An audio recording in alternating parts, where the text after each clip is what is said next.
नमस्कार मंडळी. Book talk मध्ये आपले स्वागत आहे. आजच्या भागात आपली भेट घडणार आहे एका लेखिकेशी, ज्यांनी आपल्या अनुभवातून साकारलं आहे मनमोहक युरोप.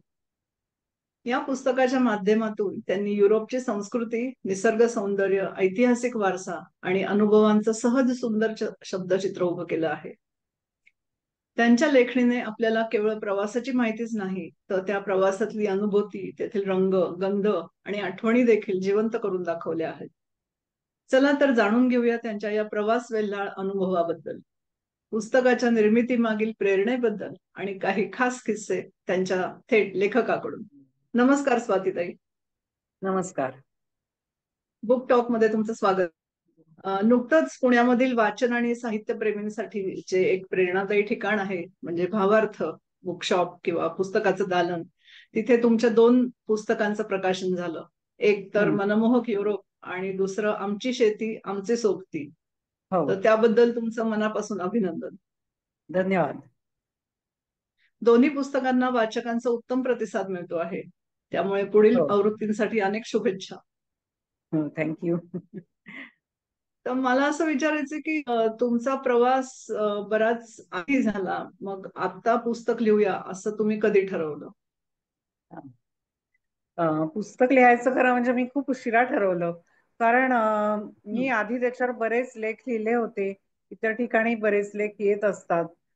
त्यामुळे त्याच्यातनं सतत काहीतरी माहिती मिळत होती आणि माझे लेख जे काही होते ते फारच थोडे किंवा म्हणजे अगदी असे मोजके 4-5 लेख असे होते की ज्याच्यामुळे पुस्तकाचा आकार होणं शक्यच नव्हतं. मी अगदी म्हणजे हं. मशिदींच्या वास्तुशैली वगैरे इथपासून सुद्धा लिहिलं होतं. पण त्यातून ते काही ह्याच्यामध्ये घेण्यासारखं नव्हतं आणि त्याच्यातून पुस्तक होईल असं मला कधीच वाटलं नव्हतं. पण हं. हळूहळू मी त्याच्यामध्ये एक एक भर घालत गेले.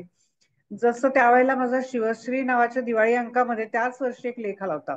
त्याच्या प्रत्येक बर. ठिकाणाबद्दल जरी तो अगदी 15-16 पानांचा असला फोटोच्या सकट, तरी तशी संपूर्ण माहिती डिटेलमध्ये देता आली नव्हती. पण तो माझ्या हाताशी होता म्हणजे त्याच्यावरनं सगळी लिंक लागण्यासारखी होती. आणि दुसरं म्हणजे असं असतं की युरोपमध्ये जी काही ठिकाणं आहेत ना, ती काय कधी तशी जुनी होत नाहीत असं मला वाटतं. म्हणजे जुनी पुस्तकं बघितली किंवा हं. नवीन बघितली किंवा लेख बघितले, तरी त्यामध्ये त्याच स्थळांचं हं. वर्णन तसंच आलेलं असतं. तिथली स्वच्छता, तिथली टापटीप, तिथला हं. मेंटेनन्स या सगळ्यामध्ये. फक्त आता जसं 2000 साली लंडन आय नवीन झालं आणि त्या दिवशी प्रकाशनामध्ये माझा मित्र म्हणला, की मी गेलो तेव्हा ते नव्हतं. आता त्यालाच सगळ्यात जास्त महत्व आलंय. तर असंही होऊ हा. शकतं. तर एखादं ठिकाण नवीन हं. येतं, पण मग त्याच्या आवृत्त्या सगळीकडे निघत जातात असंही होतं. म्हणजे पुन्हा त्याचं महत्व कमी सुद्धा होतं. त्यामुळे जुनं काहीच होत नाही. म्हणजे तुम्ही पुस्तक काढायला गेलात, तरी तशी त्याची काही हरकत नसते किंवा ते कोणाला आउटडेटेड वाटणार नसतं. त्यांना गेल्यावर पुन्हा ते तसंच बघायला मिळणार असतं. फक्त आता व्हेनिस सारखी काही ठिकाणं आहेत की जी तिथे एवढी स्वच्छता राहत नाही. शेवाळं धरतं त्या पाण्यावर. कालव्यातला प्रवास सगळं तिथेच म्हणजे कचरा म्हणा किंवा चांगलं पाणी म्हणा सगळं तिथे त्याच्यातच असतं. त्यामुळे असं होतं. मी जेव्हा गुगलवरची पुस्तकं शोधायला गेले, त्यावेळेला मला वीणा पाटील यांची 2 पुस्तकं दिसली. वामन कर्वे, लता गुढे अशी एक 3च पुस्तकं मला तिथे सापडली. पण तरी अजूनही पुस्तकं होत असतात असं कशावरनं जाणवलं तर गेल्याच वर्षी एक इतिहास युरोपचा म्हणून इंग्लिशमध्ये पुस्तक आलंय. ज्याचं मला साप्ताहिक हं. सकाळमध्ये वर्णन मिळालं होतं. आणि 5-7 वर्षांपूर्वी निवर्गी नावाच्या बाईंनी एक पुस्तक काढलं. त्याच्यामध्ये त्यांनी बराचसा इतिहास फक्त प्रत्येक ठिकाणचा लिहिला होता. बाकी डिटेल माहिती काही नव्हती. आणि गेल्याच वर्षी मनीषा दीक्षित यांनी पण एक पुस्तक काढलं, की त्यांच्यात हं. काही वेगळी ठिकाणं होती, पण तेही पुस्तक छान होतं. पण मला असं वाटलं, की यापेक्षा वेगळं काहीतरी माझ्याकडे सांगण्यासारखं आहे आणि मी ते करायला हवं. पण ही सगळी माझी हौस होती. पण प्रेरणा त्या हं. मागची विचाराल तर ती ही होती. आणि त्या बर. दोघींनी जे पुस्तक काढलं ते मात्र त्यांनी स्वतःच्या मित्रमंडळींना देण्यासाठी असं काढलं होतं. त्यांची त्याच्यातून फार काही हं. अपेक्षा नव्हती. त्यामुळे हे पुस्तक अच्छा. कोणी विकत घेऊन वाचेल का ह्याची मला तेवढी खात्री नव्हती. त्या अर्थाने माझं हे धाडस होतं. हो, बरोबर आहे. पण त्याला चांगला प्रतिसाद मिळतोय, हे बघूनही बरं छान वाटतंय. इतक्या दिवसांनंतर तुम्ही पुस्तक लिहिलं, तर मग त्याच्यात काही अडचणी आल्या का तुम्हाला लिहिताना? इतक्या दिवसानंतर म्हणजे 2003 सालची ती सहल होती, त्यामुळे अडचणी तशा येणारच होत्या की ते सगळं खूप ओळीने आठवणं खूप कठीण होतं. बरं मी त्याचे फोटो काढून अल्बम तयार केलेले होते, पण त्यातला एक 4 दिवसांचा अल्बमच गायब होता. त्याच्यानंतर तो जो मी लेख लिहिला होता म्हटलं, त्याच्या झेरॉक्स काढल्या होत्या, पण मध्यंतरी मी माझ्या लेखांच्या खूप झेरॉक्स झाल्या आहेत किंवा खूप कॉपीज आहेत असं म्हणून ते फाडून टाकायला सुरुवात केली होती. मग जे कुठलं तरी शिल्लक राहिलं होतं त्या झेरॉक्स मधलं एक पानच मिसिंग होतं. त्याच्यानंतर मागे आमच्या कंपनीने आम्हाला तिथल्या सगळ्या सहप्रवाशांची त्यांच्या फोन नंबर सकट यादी तर दिलीच होती, पण त्यांनाही आता हे सगळं विचारणं शक्य नव्हतं. आणि खरं म्हणजे ती यादी तर कधीच गहाळ झाली होती. जर मी त्यांना काही विचारायला गेले असते तरी त्यांना आता संदर्भ लागणं किंवा माझं नाव आठवणं हे सुद्धा खूप अवघड झालं असतं असं मला वाटतं. नंतर हॉटेल्सची यादी पण आम्हाला दिली होती, पण ती यादी इतकी मजेशीर होती की काही ठिकाणची हॉटेल ठरायची होती. तिथे काही ठिकाणी देशांची नावं होती, काही ठिकाणी हॉटेलची नावं होती, काही ठिकाणी गावांची नावं होती. म्हणजे त्याच्यावरनं आम्हाला काही समजायला मार्ग नव्हता. आता ऑस्ट्रिया सारख्या छोट्याशा देशामध्ये आम्ही राहत होतो, तिथून कदाचित आम्ही शेजारच्या देशात सुद्धा एक दिवस जाऊन आलो असतो. त्यामुळे हे काही आम्हाला कळायला मार्ग नव्हता त्याच्यावरनं. पण तरी सुद्धा एकदा सगळा नकाशा समोर घेऊन कशाच्या काय जवळ आहे किंवा ज्या मैत्रिणी नंतर जाऊन आल्या होत्या त्यांना तुम्ही कशा पद्धतीने प्रवास केलात, कुठून कुठे गेलात, आधी काय पाहिलं नंतर काय पाहिलं असंही. तरी थोडं त्यात असं होतं की आमची ट्रिप लंडन पासून सुरू होऊन इटलीला संपली होती आणि काही जणींची ती इटली पासून सुरू होऊन लंडनला संपली असंही होतं. ओके. त्यामुळे तो एक बर. फरक पडतो. पण त्याच्यावरनं हम्म. बरचसं मिळालं आणि मग असं लक्षात आलं की आता हे सगळं होऊ शकतंय. बरं, मध्ये मी एक सदर पण त्याच्यावरती केलं होतं, पण सदरामध्येही ते सगळं खूप ओळीने यावं अशी आवश्यकता नसते. आणि हम्म. तिथे शब्दांची मर्यादा असते, पुढे मागे होत असतं, संदर्भ परत परत द्यावे लागतात, 7-7 दिवसांनी लोक काहीतरी वाचणार म्हणल्यानंतर. त्यामुळे ते जेव्हा एकत्र केलं सगळं तेव्हा असं लक्षात आलं की हे डुप्लिकेशन यातलं काढून टाकायला पाहिजे, सगळं ओळीने लावून घ्यायला पाहिजे. असं करता करता ते सगळं एकंदरीत लागलं. आणि मग बर. पानांची संख्या ही पुस्तकाच्या आकाराची होईल एवढी वाटलं आणि मग मी ते करायचं हम्म. ठरवलं. ओके. मग पुस्तक निर्मितीचा प्रवास कसा होता सांगा. पुस्तक निर्मितीचा प्रवास म्हटलं तर हे सगळं एकत्र झाल्यानंतर ना तसा फारसा अवघड नसतो. हो. पण आता आपल्याला बर. कोण कसं भेटतंय याच्याप्रमाणे ते सगळं ठरत जातं. एक तर आपण मोबाईलवर किंवा संगणकावरही ते केलं तरी पुन्हा डीटीपी करणाऱ्यांना ते फॉन्ट बदलून त्यांना थोडस त्याच्यावर प्रक्रिया करावी लागते, जसंच्या तसं हो. घेता येत नाही. आणि मग तरी पण हम्म. त्याच्यामध्ये चुका होतात, त्या का होतात हे मला कधीच समजलेलं नाहीये. पण मग ते चुका त्या आपण त्यांना दुरुस्त करून द्यायच्या, परत परत 4 चुका सांगितल्या तरी 2 शिल्लक राहतात. तर ही प्रक्रिया संपतच नाही आणि त्या सगळ्याचा शेवटी शेवटी अक्षरशः कंटाळा येत जातो आणि त्यामुळे चुका शिल्लक राहतात. पण मग मी काय केलं, माझी मैत्रीण प्रज्ञा घाणेकर जी अतिशय चांगलं म्हणजे नावाजलेल्या लोकांपेक्षा सुद्धा चांगलं प्रूफ रिडिंग जी खरोखरच करते ना, तिला मी हे वाचायला आणि प्रूफ रिडिंग साठी पण दिलं, कारण तिथे प्रूफ रिडिंग कोण करणार होतं हे मला माहित नव्हतं. तर ती मला म्हणाली की मला एक सांग की तुला फक्त ह्रस्वदीर्घ एवढं बघून हवंय का वाक्यरचना, तू जे लिहिलंयस हम्म. त्याचे संदर्भ बरोबर आहेत का हे पण मी बघायला हवंय. तर तिला मी म्हटलं की हम्म. तू ते केलंस तर फारच चांगलं होईल, मला त्याचा उपयोगच होईल. आणि तिची हम्म. हे सगळं एकदा करून जरा पुन्हा दोन दोनदा तेच करायची तिची तयारी होती. पण ती म्हणाली की अगं माझं पहिलं वाचन सगळं ह्याच्यात गुंगून गेले मी आणि त्यामुळे मी खरंय. पुस्तकच आधी वाचून काढणं, नुसतं चुकांकडे माझं लक्ष नाही गेलं. मग त्यासाठी मी परत एकदा पुस्तक वाचलं आणि मग बरोबर. तिने ते सगळं तिच्या शंका माझ्याकडनं निरसन करून घेतल्या, चुका दाखवल्या कुठे कुठे काय काय आहेत ते, खुणा करून सुद्धा दिल्या. ती म्हणली मी ऑनलाईन सुद्धा करून देऊ शकते, तसं करायचं असेल तरी सांग. हम्म. पण तसं काही त्या आमच्या मॅडमना नको होतं, त्यामुळे तिने ते हम्म. करून दिलं. आणि मग मात्र मीच ते तपासत राहिले, कारण पुन्हा पुन्हा तिला त्याच चुका बघायला सांगायच्या हे मलाच काही बरोबर वाटत नव्हतं. त्याच्यानंतर ISBN नंबर घेणं हे मला स्वतःला खूप कठीण वाटत होतं, पण ते इतकं सोपं झालं की स्वतः हम्म. लेखक ते मागतोय म्हटल्यावर त्यांना द्यायला काहीच हरकत नसते. एक तर प्रकाशकाला देतात हम्म. किंवा लेखकाला देतात. म्हणजे एकाला देऊन झाल्यावर ते कदाचित दुसऱ्यानी मागितलं जर कॅन्सल झालं पहिलं आणि तर तसं ते देत सुद्धा नाहीत, ते बघत सुद्धा नाहीत त्याच्याकडे, असा माझा अनुभव आहे. तर हम्म. तो मिळाला, फक्त मी मोबाईलवर करत होते आणि ते काही गोष्टी त्यातल्या लॅपटॉपवरच होणार होत्या, मोबाईलवर होणार नव्हत्या. हम्म. त्यामुळे त्यांच्या टेक्निकल असिस्टंटला विचारल्यानंतर त्यांनी मला सांगितलं की हे तुम्हाला याच्यावर नाही करता येणार. त्यामुळे सुनील हम्म. सुळे आणि रुचिता काशीकर यांची त्यासाठी मला खूप मदत घ्यावी लागली आणि हा. त्यांनी ती अगदी निस्वार्थपणे केली. मग काय, पुस्तक छापायला दिल्यावर किती वेळ लागेल त्या माणसांनी सांगितलं आणि तेवढ्या दिवसात पुस्तक मिळालं पण घरात येऊन पडलं. हो. त्यामुळे काही प्रश्न आला नाही.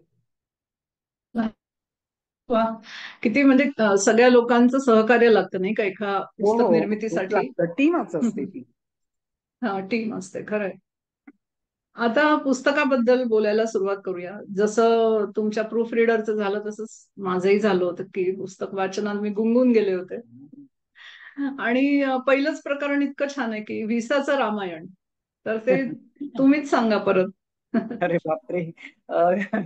ती प्रोसिजर खूपच मोठी होती. काय झालं, 2003 च्या साधारण 3 तारखेला लग्न होतं. 3 मे 2003 कॅनडाला हम्म. एका लग्नाला मला जायचं होतं. आणि मग असं वाटत होतं की 2-4 दिवसातच मी नायगराच्या समोर जाऊन उभी असेल आणि तिथून अमेरिकेला नातेवाईकांकडे जायचंय, तर त्या बाजूनी पण मी लगेचच नायगरा बघीन. आणि त्याच्याऐवजी प्रत्यक्षात मात्र मी गिझाच्या पिरॅमिड समोर उभी होते. तर हे कसं काय झालं, तर कॅनडाला जाण्याचा व्हिसा काढायचा निश्चितच मी प्रयत्न केला. त्यावेळेला ती एम्बसी होती दिल्लीला, म्हणजे इथून हम्म. दिल्लीला जायचं आणि तिथून परत यायचं. परत मी हम्म. रजा घेऊन जाणार, म्हणजे सुट्ट्यांना जोडूनच जाणार की तिकडे त्यांच्याही सुट्ट्या. तरी पण ह्या सगळ्या प्रकार मध्ये 1.5 दिवसाचा प्रवास, 1.5 दिवस तिथे मुक्काम आणि 1.5 दिवसांनी परत यायचा, असं सगळं मॅनेज हम्म. करून आम्ही हम्म. गेलो. आणि जास्तीच कागदपत्र थोडेसे बरोबर ठेवले, जे जे काही सांगितले होते ते. बरं, पहिल्यांदा काही तिथे हम्म. सगळे ओरिजिनल लागतात वगैरे एवढं मला माहित नव्हतं. काही मी ओरिजिनल लावले, काही डुप्लिकेट लावले, असंही केलं. हम्म. त्यामुळे मला हम्म. पुन्हा ऍप्लिकेशन करताना त्यातले काही कागद उपयोगी पडले. कारण हम्म. पहिला व्हिसा माझा रिजेक्ट झाला. आम्ही ज्यांच्याकडे लग्नाला जाणार होतो त्यांना असं म्हटलं होतं की तुम्ही मला तुमचं एक पत्र द्या की आम्ही स्पॉन्सर हम्म. करतोय आणि लग्नाची पत्रिका पण पाठवा, म्हणजे ती मला त्याला जोडता येईल, म्हणजे ती मला हार्ड कॉपी पाहिजे त्याची. पण ह्या सगळ्याला खूप वेळ लागणार होता. पत्रिका आली, ते म्हणाले मी देतो, पण त्यांनी क्लिअर करून घेतलं की आम्ही काही या ट्रिपचा खर्च करणार नाही. म्हटलं मला त्याची अगदी पूर्ण कल्पना आहे, खर्च मीच करणार आहे, पण एक दक्षता म्हणून मला ते हवंय की तुम्ही इतके हम्म. वर्ष तिथे राहताय आणि तुम्ही मला बोलवताय तिकडे, तर व्हिसा मिळण्याची आणि लवकर मिळण्याची शक्यता जरा जास्त आहे म्हणून. पण त्यांनी हम्म. तो व्हिसा नाकारला, कारण असं दिलं की स्पॉन्सरचे पैसे कमी पडतात. तर ही मला आश्चर्य वाटणारी हो. गोष्ट होती थोडीशी. पण जे झालं ते झालं.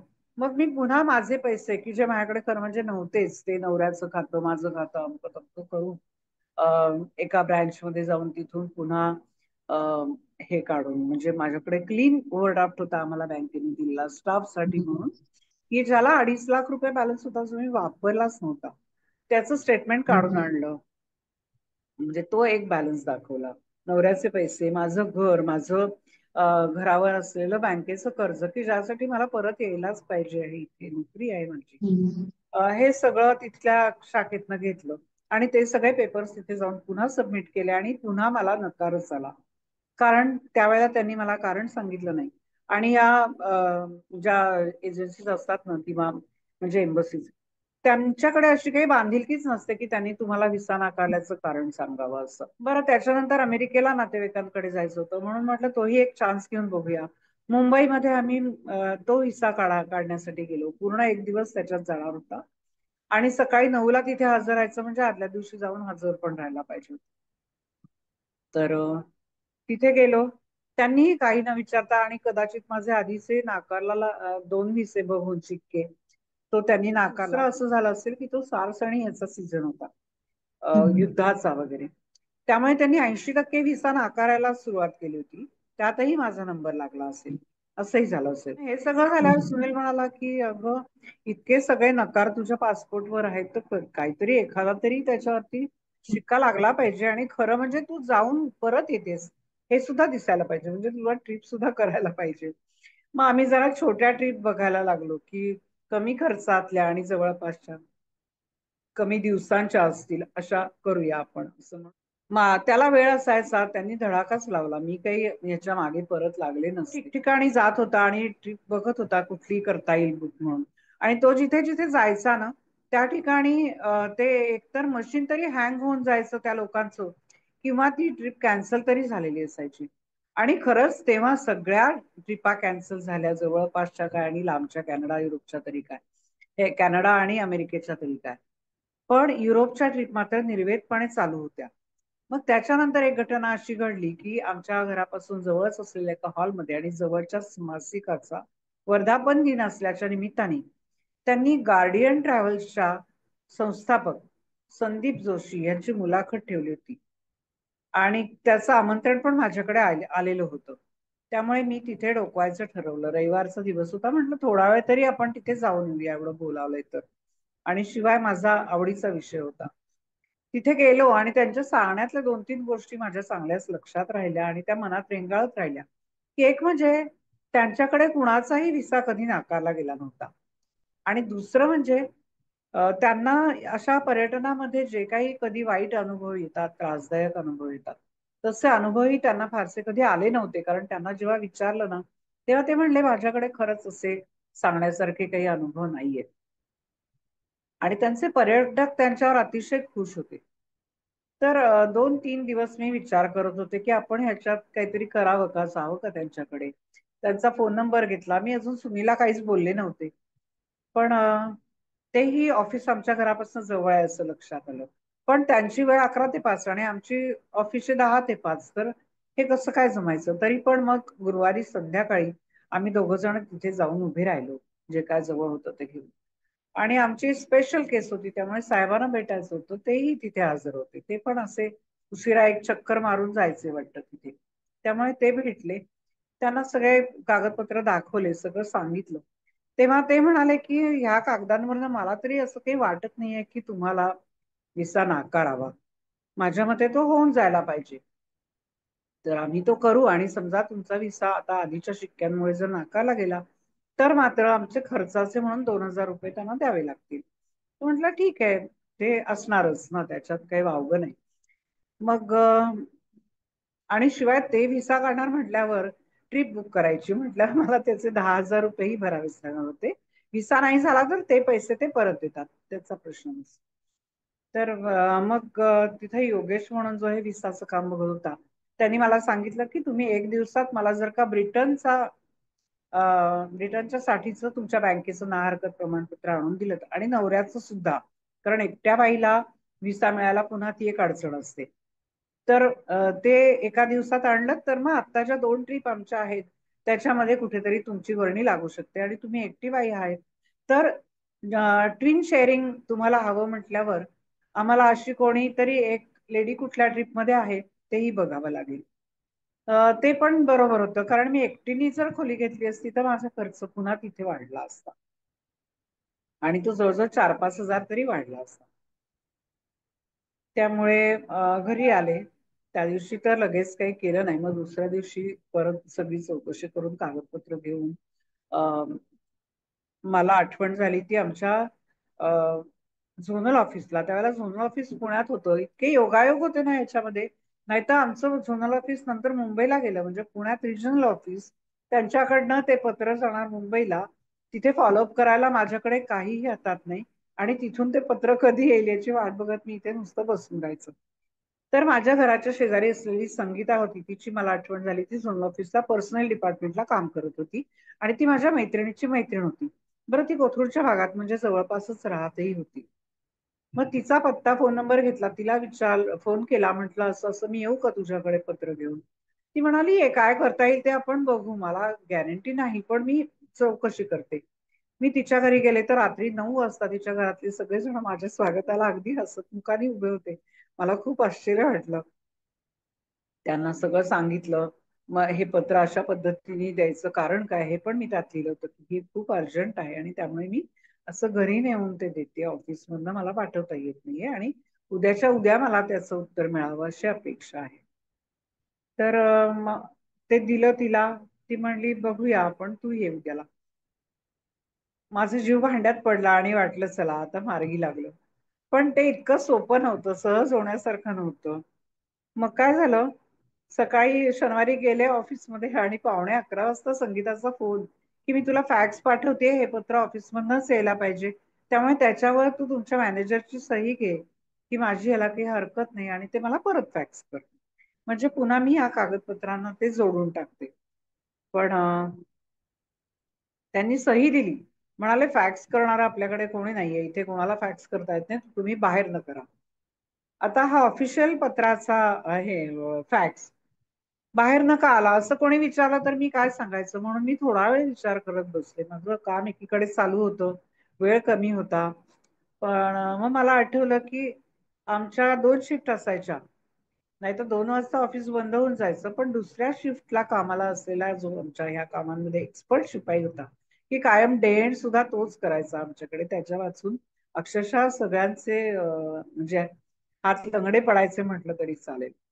तर तो आला आणि त्याला मी सांगितलं की असं असं आहे आणि मला त्याचा फॅक्स लगेच करून हवाय, तर तू करशील का. त्यांनी पण मग साहेबांच्या ह्याच्यात न जाता,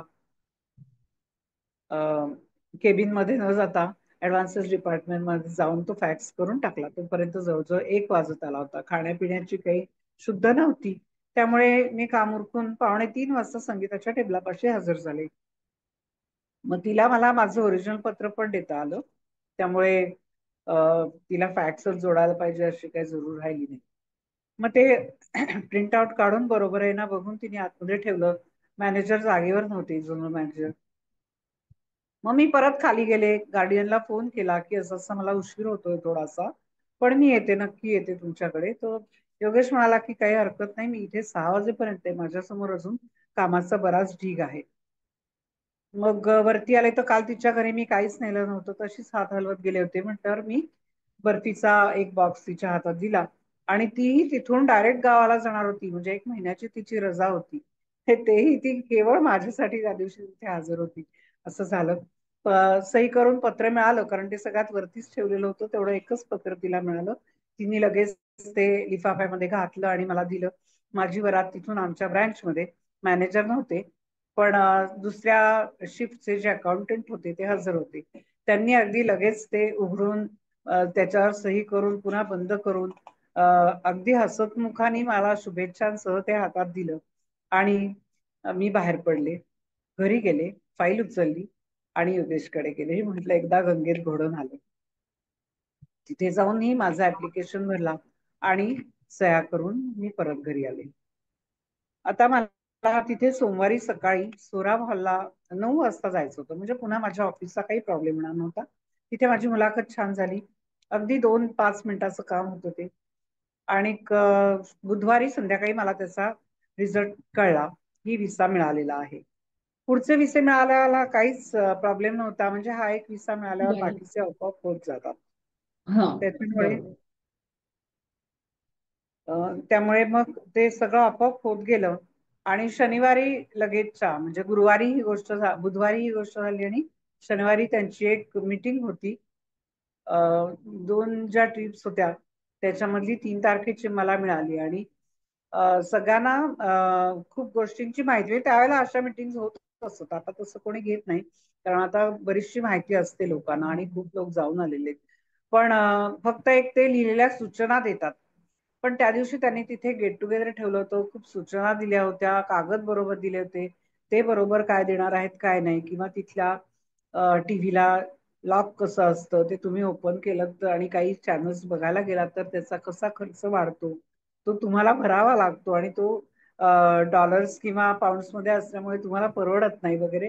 अशा सगळ्या गोष्टी त्यांनी सांगितल्या की ज्या पुढच्या सगळ्या ट्रिपमध्ये कोणालाही उपयोगी पडल्या असत्या. आणि त्यांनी दिलेली छत्री, कॅप, बॅग असं सगळं घेऊन मी घरी आले. अजून मला ट्रिपचे पैसे सुद्धा भरायचे होते. तर हे सगळं झालं वा. आणि हा. आता माझी ट्रिपची तयारी सुरू झाली. माझ्या अल्बम मध्ये सुरुवातीलाच पिरॅमिडचे फोटो बघून सगळ्यांना खूप आश्चर्य वाटत होतं की युरोपमध्ये हे कुठून आलं. आमचं जे तिकीट होतं ना ते इजिप्त एअरचं होतं, त्यामुळे एक स्टॉप शारजाला आणि दुसरा इजिप्त हे कैरोला होता, राजधानीच्या ठिकाणी. आणि त्यामुळे त्यांनी असं ठरवलं की हे एक ठिकाण त्याच तिकिटांमध्ये आपल्या प्रवाशांना दाखवून टाकायचं. आणि म्हणून आम्ही 3 दिवस कैरोला राहिलो होतो. आणि कैरो मला खूप आवडलं. तिथे आम्ही फक्त तेवढं कैरोच बघितलं, पण त्याच्यामध्ये बघण्यासारखी ठिकाणं खूप होती आणि इजिप्तला खूप मोठा इतिहास आहे. त्यामुळे ती माहिती घेण्यातही खूप मजा असते. तिथे आम्ही टुंब बघितले. मेरी आकाटून हे एक म्हणजे महत्वाचं ठिकाण होतं. गिझाचा पिरॅमिड जे जगातलं 7वं आश्चर्य आहे, पिरॅमिडच्या आत जाऊन आम्ही बघितलं. स्टिंग्स बघितले, पायरस फॅक्टरी, परफ्यूम फॅक्टरी, तिथे गालिचे बनवतात ते सुद्धा आम्ही बघितलं. त्या गालिच्याच्या गाठी कशा घालतात वगैरे वगैरे आम्हाला बघायला मिळालं. आणि ते तर अचानक आम्हाला त्या बसमधल्या गाईडनी विचारलं की तुम्हाला बघायचंय का. तर आता बघायचंय का म्हटलं, नाही कोण म्हणेल ना, तर ते एक आम्हाला सरप्राईज होतं. ते बघितलं. तर नंतर तिथलं एक 3 मजली म्युझियम, तिथल्या ममीज, तिथली जुन्या वस्तू, रत्नजडीत दागदागिने वगैरे, जुन्या त्यांच्या गाड्या की पालख्या किंवा त्यांना वाहून नेणाऱ्या ज्या असतात ना घोडागाड्यांसारख्या वगैरे, तेही आम्हाला तिथे सगळं बघायला मिळालं. आणि ते सगळं बघून खूप छान वाटलं. मग तिथून तुम्ही युरोपला गेलात ना? हो. तिथून आम्ही आधी हो. लंडनला गेलो. माझी पहिली प्रतिक्रिया म्हणजे मी इथनं ना जवळजवळ 19 दिवसांची आमची ट्रिप होती. म्हणजे 15 दिवसांपेक्षा जास्त दिवस मला तिथे राहता येणार होतं. आणि माझ्या इथल्या कामामध्ये ना ऑफिसच्या मला खूप टेन्शन्स होती. त्यामुळे तिथे गेल्यानंतर मला पहिल्यांदा खूप रिलॅक्स वाटलं. आणि अशा अवस्थेमध्ये आपण 15 दिवसांपेक्षा जास्त वेळ काढणार याचंच मला खूप अप्रूप वाटलं. आणि शिवाय हे सगळं खूप वेगळं होतं. म्हणजे एकतर माझ्या घरचं कोणी याच्यामध्ये नव्हतं, सगळं अनोळखी होतं. माझी पहिलीच परदेशातली ट्रिप होती. सगळे बरोबर अनोळखी लोक होते. त्यामुळे हे सगळं कसं काय होतंय असं थोडस होतं, पण भीती नव्हती कारण इतके लोक बरोबर होते म्हणल्यावर. त्यामुळे मला तो एक खूप वेगळा आणि छान अनुभव घ्यावा असं वाटलं आणि खूप मस्त वाटलं. म्हणजे एक इकडे कैरो झालं, कैरोमध्ये आम्ही एखाद दुसरंच म्हणजे शहर असं ते हं. एकच होतं. त्याच्यानंतर हा. लंडन, तिथेही ते एकच होतं असं मला वाटतं. आणि त्याच्यानंतर युरोपमध्ये मात्र आम्ही 9 ते 10 देशांमध्ये गेलो. आणि तिथे शहरं किती होती असं मला नक्की सांगताय. जर्मनीमध्येच आम्ही जवळजवळ 5 एक शहरं बघितली. म्हणजे त्या हिशोबाने 15 पेक्षा जास्त शहरं आणि छोटी छोटी गावं त्यापेक्षा अधिक अशी आम्ही बघितली त्या ठिकाणी. बर. ओके. मला आवडलेलं म्हणजे आता लंडन आय हे सगळ्यात पहिल्यांदा आम्ही गेलो. उतरल्यानंतर ते पहिले डायरेक्ट आम्ही हॉटेलमध्ये न जाता लंडन आयलाच गेलो. त्याच्यामुळे ते मला खूप आवडलं. होतं काय, हे जे पाळणे असतात ना जत्रेमध्ये वगैरे, त्याची उंची लंडनापेक्षा खूप कमी होती, पण त्याचा एकंदर वेग आणि उंची या दोन्हीची मला खूप भीती वाटायची. त्यामुळे मी त्याच्यात बसायला कधी तयार नसायचे. पण इथे भीती वाटण्याचा प्रश्न नव्हता, कारण एकतर त्याच्यामध्ये खूप मोठ्या मोठ्या कॅप्सूल्स होत्या. 40 एक लोक ट्रिपचे जवळजवळ त्या एकाच खोलीमध्ये होते. त्यामुळे भीती वाटण्याचा प्रश्न होता आणि त्यांचा स्पीड पण अतिशय कमी होता. खूप सावकाशपणे त्या वर जात होत्या आणि तुम्हाला लांब लांबचा प्रदेश हळूहळू दृष्टीस पडत होता. त्यामुळे ते खूप वा. छान होतं. हा. ते मला हा. बघायला खूप आवडलं. आणि मग तिथून आम्ही हा. रस्ता क्रॉस करून लांबून पण ते बघितलं, त्याचा संपूर्ण फोटो काढला. नंतर तिथला फोकलर शो इन्स्ब्रुक मध्ये जो होता ना, तो बराच नंतर आम्ही हं. बघितला. पण तोही खूप हं. आवडला. म्हणजे त्या तिथल्या लोककला होत्या. पण आणि आपल्याकडे त्याच्यापेक्षा खूप प्रगत अशा कला किंवा वाद्यवादन वगैरे आहे, पण तरी हं. त्यांचे प्रयत्न आणि तो एक 1.5 तासाचा शो जवळजवळ मला खूप आवडला. नंतर तिथे हं. म्हणजे हिमालयात जरी आपण इथे नंतर गेले मी, पण गेलो असलो हं. ना तरी तिथे बांधलेल्या इमारती, तिथे तयार केलेले बर्फातले प्राणी वगैरे असं जे एक छोटस प्रदर्शन असतं ते, वरती मोठ्या मोठ्या लावलेल्या दुर्बिणी, त्यातून माहिती मिळणं, रेस्टॉरंट आतमधली, तर हे सगळं आपल्याला इथे नाही बघायला मिळत. त्यामुळे तेही मला हं. खूप आवडलं आणि लोकांनीही ते नक्की बघावं असं मला वाटतं. बर. नंतर हं. चिप्राऊ आणि एंजल्सबर्ग, म्हणजे ही ती 2 ठिकाणं ती त्यामुळे मला हं. आवडली की जिकडे हे सगळं बर्फाचं तुम्हाला पाहायला मिळतं ते. हा. त्याच्यानंतर तिथे rotating cable car, cable car किंवा ज्याला गंडोला पण म्हणतात, त्या आपल्याला इथे बघायला मिळतात पुष्कळ ठिकाणी. आता ते हं. रोपवे पण झालेले आहेत. पण रोटेटिंग हं. केबल कार ही जी होती ती मला खूप आवडली त्याच्यातली. हं. आणि मुख्य म्हणजे खूप मोठे मोठे परिसर, लांब लचक सगळी मोकळी जागा. आपल्याकडे सगळीकडे डोंगर आणि हे त्या मानाने जवळ असतात अगदी, आणि इमारती तर हं. असतातच. त्या मानाने तिथे असा भरपूर मोकळा प्रदेश बघायला मिळाला. मोहरीची शेतं, हम्म. वेगळ्या वेगळ्या प्रकारची फुलं, धबधबे, हा. असं सगळं बघायला मिळतं हम्म. ना, तर ते खूप छान वाटतं. हम्म. इथलं हा कलोझियम पण इतर मला आवडतं. इटलीमध्ये बर हा. गेल्यानंतरचं कलोझियम, की ते खरं खूप उदास आहे आणि त्याला खूप मोठा इतिहास आहे, पण तरी ते एकदा बघायला हवं असं मात्र मला वाटतं. आणि आवडल्या असत्या अशा एक हम्म. दोन गोष्टी मी तुम्हाला सांगते, की इथलं जे अणूची रचना असलेली इमारत, जे ऑटोमियम हे जे आहे ना, ते जर आतून हम्म. पाहायला मिळालं असतं तर मला खूप आवडलं असतं. ते तिथे फक्त एक फोटो स्टॉप असतो आणि लांबनं ते तुम्हाला दाखवतात. आणि दुसरं की एक 3-4 दिवस तरी जे होमस्टे म्हणतात ना, की बेड अँड हम्म. ब्रेकफास्ट असं जे असतं, हा. तसं जर हा. मला कुठे राहायला मिळालं असतं घरामध्ये तर ते पण मला खूप आवडलं असतं. बरोबर. म्हणजे ती संस्कृती अजून जवळून बघतायत. हा, थोडस लोक तिथले हम्म. भेटतात, नाहीतर तिथलं तुम्हाला बाकी काही बघायला किंवा कोणाशी ओळख होणं, इतर लोकांशी बोलणं, ते लोक कसे आहेत हे कळायला काही मार्ग नसतो. बर. मग लोकांनी तिथे जाऊन काय बघावं किंवा बघायलाच हवं असं तुम्हाला वाटतं युरोपमध्ये? हा, बघायलाच हव्या अशा गोष्टी याच आहेत की तिथे ही ही बर्फातली ठिकाणं नक्की बघावी. ते लंडन हम्म. आहे खरं, म्हणजे लंडन आहे नाही बघितलं तरी चालेल असं मला आता वाटतं, कारण आता अनेक ठिकाणी त्याच्या प्रतिकृती झाल्या आहेत आणि मग वेगळ्या वेगळ्या ठिकाणी ना आपल्याला त्याच त्याच गोष्टी बघायला मिळायला लागतात हळूहळू. जर का तुम्ही बरोबर. परदेश प्रवास पुष्कळ केलेत तर तुमच्या असं लक्षात हम्म. येतं की अरे, हे तर तिकडे पण आहे, इथे पण आहे, मग याच्यामध्ये फरक काय आहे. काही ठिकाणी तुम्हाला ते बरोबर. सृष्टी सौंदर्य वर्ण जास्त हम्म. वेगळं मोठं दिसलं, नाईल नदी दिसली हा. इकडे, सुएज कालवा दिसला किंवा तिकडे टेम्स नदी यांची लंडनची दिसली, असं होऊ शकतं. की थोडंसं विमानतळ ते तिकडनं दिसतंय का, असं कोणी सांगणारं हम्म. बरोबर असेल तर ते एक आपल्याला बघायला मिळतं त्याच्यातनं. हो. पण नाहीतर त्या बरोबर. सगळ्या तशाच ट्रिप असतात, म्हणजे हम्म. तसंच फिरणं असतं ते. किंवा बिर्ला बरोबर. मंदिरं ठिकठिकाणची काय, मेणापासनं बनवलेल्या मूर्ती किंवा मुखवटे हम्म. याची जी प्रदर्शनं आहेत, ती सुद्धा हो. आता इतक्या ठिकाणी झाल्यात की आपल्याला इथे लोणावळ्याला आहे, आणखीन कुठे अशी जवळपास सुद्धा आपल्याला खूप बघायला मिळतात आणि त्याच्यामध्ये आपल्याला परिचित हो. असलेल्या मूर्ती, परिचित असलेले चेहरे, माणसाच्या आकाराच्या अशा त्याच्यात पाहायला मिळतात. त्यामुळे त्यातही काही खूप विशेष आहे असं मला वाटेन. हम्म.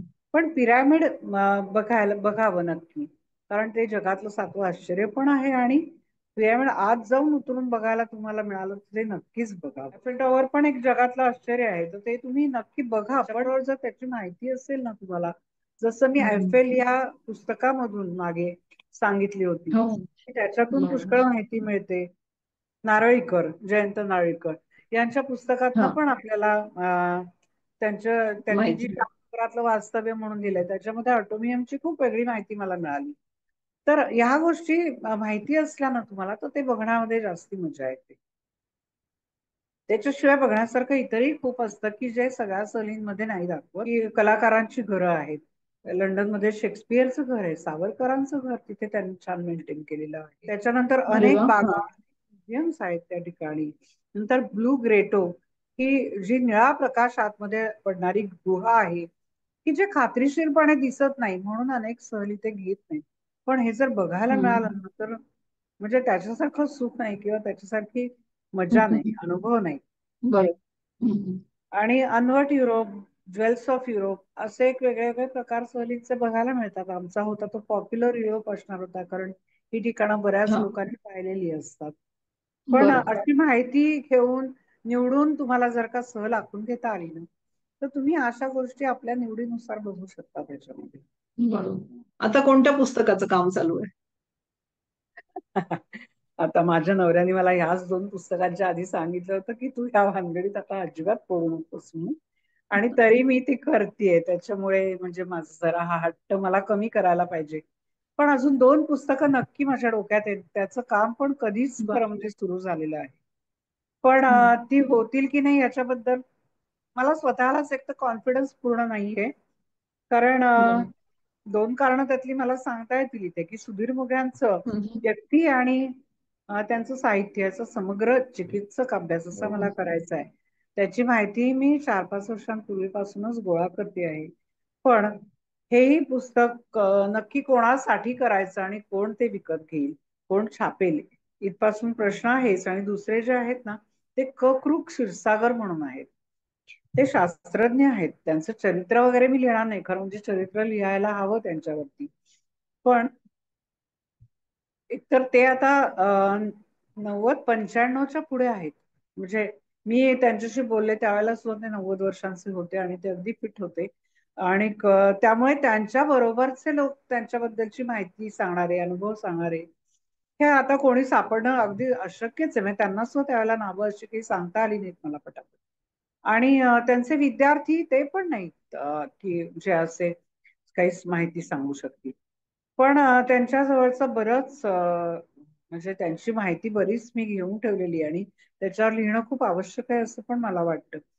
की त्यांचं बालपण, त्यांचे संस्कार, त्यांचं लेखन, त्यांचं लग्न कसं ठरलं, त्यांचा त्याच्यातला सहभाग, म्हणजे इतका सगळा काळ बाहेर राहून सुद्धा मुलींवर केलेले संस्कार, त्यांना सगळीकडे बरोबर घेऊन जाणं, आपल्या गावांना सुट्ट्यांमध्ये नेणं, घरामध्ये रिटायर झाल्यानंतर आता आपलं पहिलं कर्तव्य घरात वेळ देणं आहे, हे जाणून तसं आपल्या आवडी दोघांच्या एकत्र काय असतील तिथे एकत्र जाणं, आपला व्यायाम आणि इकिगाई ही जी जपानी पद्धत त्यांनी सांगून ठेवलेली आहे ना, त्या पद्धतीने जगणं ते साक्षात अंमलात आणतात. त्यामुळे ह्या सगळ्याबद्दलचं लिहून ठेवून ते पुढच्या पिढ्यांनाही मार्गदर्शक ठरेल असं मला वाटतं. आणि ते मी लिहिणार आहे. आणि मला असं वाटतं की विवेक साप्ताहिक जे आहे ना, त्याचे जे प्रकाशक आहेत ते हे पुस्तक छापायला तयार होतील. त्यांच्याशी एकदा बोलणं झालं. ते शास्त्रज्ञांवरती काम करतात वा. म्हणजे. पण त्यांच्या डोक्यात त्याचं स्वरूप नक्की कसं आहे याच्याबद्दलही त्यांच्याशी माझं काही बोलणं अजून झालेलं नाहीये. पण हे एकदा मी लिहून त्यांच्याकडे पाठवीन आणि मग त्याच्यावरनं त्याचा काहीतरी अंदाज येईल असं मला वाटतंय. पण मी स्वतः मात्र बरोबर. आता ही पुस्तकं काढायच्या भानगडीत काही पडणार नाहीये. बरं. एवढंच. ओके. पण या तुमच्या आगामी पुस्तकांसाठी शुभेच्छा, आणि ती लवकरच आमच्या धन्यवाद. भेटीला येऊ देत असं. खरंच येऊ देत, आली तर खूप छान होईल. नक्कीच. तुम्ही इथे येऊन बुक टॉक मध्ये तुमच्या पुस्तकाबद्दल माहिती सांगितली त्याबद्दल खूप खूप आभार. धन्यवाद. आणि तुम्ही पण मला धन्यवाद. बोलावलं त्याबद्दल मी तुमचेही आभार मानते मनापासून. धन्यवाद. मंडळी, इजिप्त व युरोपची सफर घडवून आणणारं हे पुस्तक जरूर वाचा. स्वातीताईंनी त्यांच्या सुंदर वर्णनात्मक शैलीनं तेथील स्थळांचं आणि व्यक्तींचं खूप छान वर्णन केलं आहे. पुस्तक विकत घेण्यासाठी तुम्ही या क्रमांकांवर संपर्क साधू शकता. तर आज इथेच थांबूया. पुन्हा भेटूया बुक टॉकच्या पुढील भागात. नमस्कार.